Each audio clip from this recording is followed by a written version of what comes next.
Saudari-saudaraku yang terkasih, berjumpa kembali bersama saya Inspirasiku di Antara. Renungan Harian Kamis 27 Februari, Pekan Biasa yang ke-7. Semoga kita bersama keluarga dan komunitas kita selalu dalam keadaan baik, sehat, dan tetap bersemangat.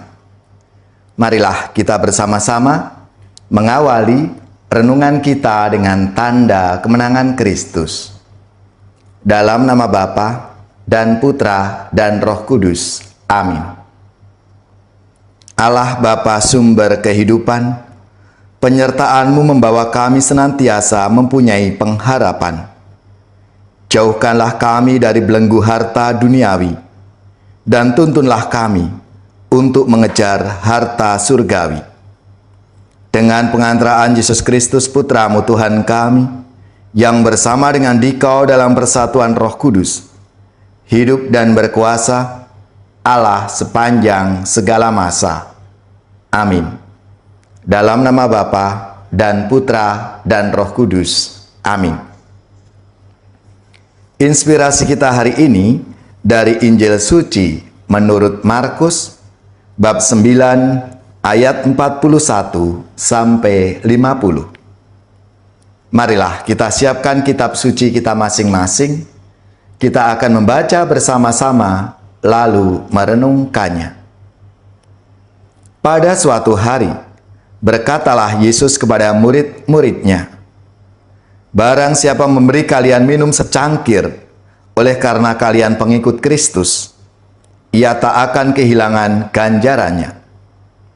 Barang siapa menyesatkan salah seorang dari anak-anak kecil yang percaya ini, lebih baik baginya jika sebuah batu kilangan diikatkan pada lehernya, lalu ia dibuang ke dalam laut. Dan jika tanganmu menyesatkan engkau, penggalah, karena lebih baik bagimu dengan tangan terkudung masuk ke dalam kehidupan daripada dengan utuh kedua belah tangan masuk dalam neraka, ke dalam api yang tak terpadamkan.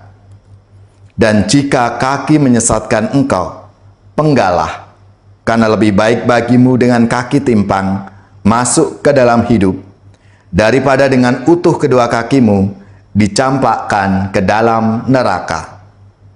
Dan jika matamu menyesatkan engkau, cungkilah, karena lebih baik bagimu masuk ke dalam kerajaan Allah dengan bermata satu, daripada dengan bermata dua dicampakkan ke dalam neraka, di mana ulat-ulat bangkai tidak mati dan api tak pernah padam. Sebab setiap orang akan digarami dengan api. Garam itu memang baik, tetapi jika garam menjadi hambar, dengan apakah kalian akan mengasinkannya? Hendaklah kalian selalu mempunyai garam dalam dirimu, dan selalu hidup berdamai seorang dengan yang lain." Demikianlah sabda Tuhan. Terpujilah Kristus.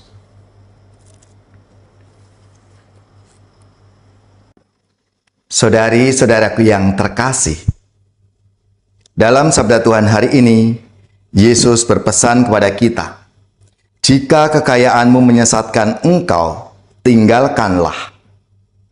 Kita tidak dilarang menikmati hidup di dunia ini, karena Tuhan telah menciptakan apa yang baik bagi kita umatnya untuk kita nikmati. Kita perlu bijak dan mengumpulkan kekayaan dan menggunakannya.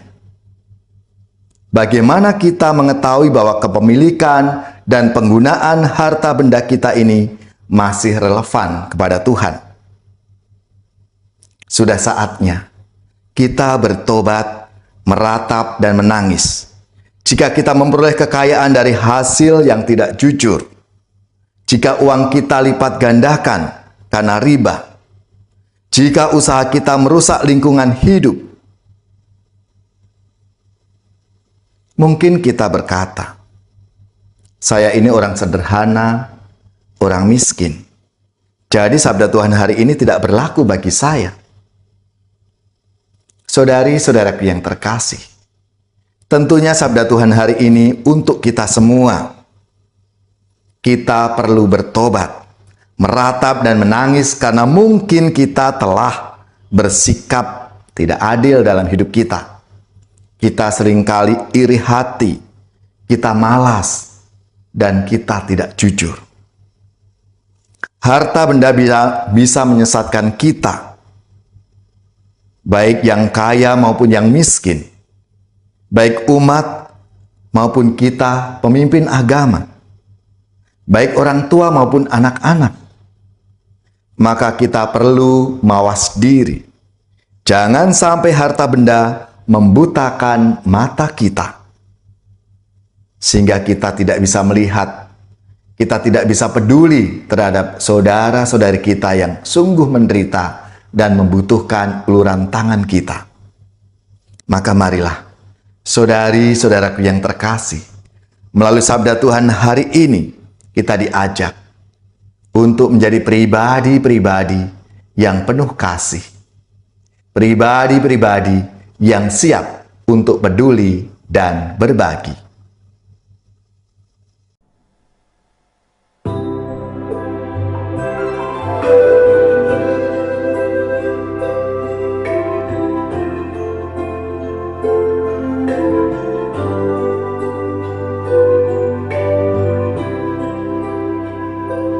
Kumohon ya Tuhan,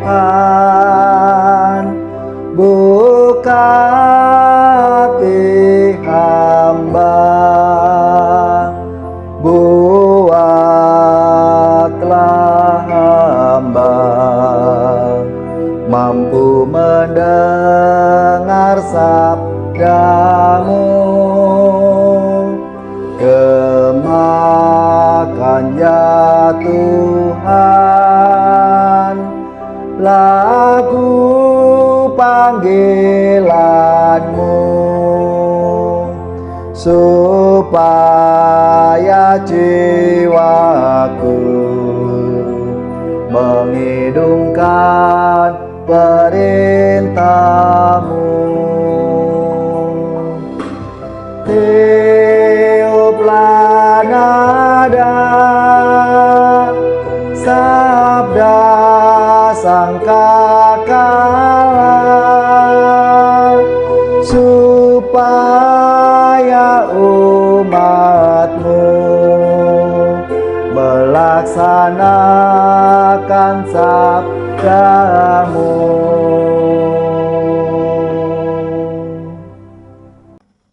Saudari-saudaraku yang terkasih, marilah kita mengakhiri renungan kita dengan mohon berkat Tuhan, dan kita akan menerima tugas perutusan. Semoga saudari-saudara sekalian, keluarga-keluarga dan komunitas kita, orang-orang yang kita doakan, seluruh tugas, belajar, pekerjaan, usaha serta karya pelayanan kita dibimbing, dilindungi dan diberkati oleh Allah yang Maha Kuasa, Bapa dan Putra dan Roh Kudus. Amin.